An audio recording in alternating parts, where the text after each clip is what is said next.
ব্রিটিশরা আমাদের যারা আলেম আছে তাদের মাথায় ঢুকিয়ে দিয়েছে যে টাকা পয়সা উপার্জন করার দরকার নেই, তোমরা ফকির থাকো, কারণ টাকা পয়সা উপার্জন করবে যারা দুনিয়া চায় তারা। টাকা উঠিয়ে গির্জা বানানো হয়েছে না, তারা আমাদের উপমাদের শিখিয়ে গিয়েছে যে তোমরা ধর্মীয় উপাসনা চালাবা কার মাধ্যমে? মানুষের থেকে টাকা খরচ করে করে।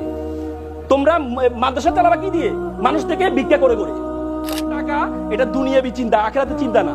তোমাকে টাকা উপার্জন করতে হবে। এবং ইসলামের যতগুলো বড় বড় ইবাদত আছে সেভাবে ইবাদত ধনীদের জন্য। কোরবানি কার জন্য? গরিবের জন্য। কার জন্য? ধনীর জন্য। যাকাত কার জন্য? গরিবের জন্য। কার জন্য? ধনীর জন্য। হজ কার জন্য? গরিবের জন্য। কার জন্য? ও আতু যাকাত, যাকাত প্রদান করতে বলছে, যাকাত গ্রহণ করতে বলে নাই। তার মানে হবে না। আপনারা বলেন টাকা, আমাদের দেখেন ব্রিটিশরা কি করেছে?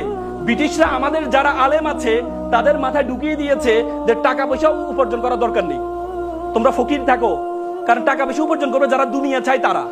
অথচ আল্লাহ তাআলা কোরআনে বলছে রাব্বানা আতিনা ফিদ দুনিয়া হাসানাতাও ওয়া ফিল আখিরাতি হাসানাতাও। আগে দুনিয়ার হাসানার কথা বলেছেন, তারপরে আখিরাতের হাসানার কথা বলেছেন। অথচ আমাদের আলেমদের মাথায় ঢুকিয়ে দেওয়া হয়েছে যে তোমরা কি করবা? তোমরা মসজিদ পরিচালনা করবা কি দিয়ে? তোমরা মসজিদ পরিচালনা করবা কি দিয়ে? রাস্তায় মাইকিং করবা, টাকা দেন টাকা দেন, মসজিদ বানাবো নাকি? আমাদের এই উপমহাদেশে যে মন্দিরগুলো আছে, মন্দিরগুলো বানানোর জন্য টাকা খোঁজা হয়, কিন্তু পৃথিবীর সবচেয়ে বড় ধর্ম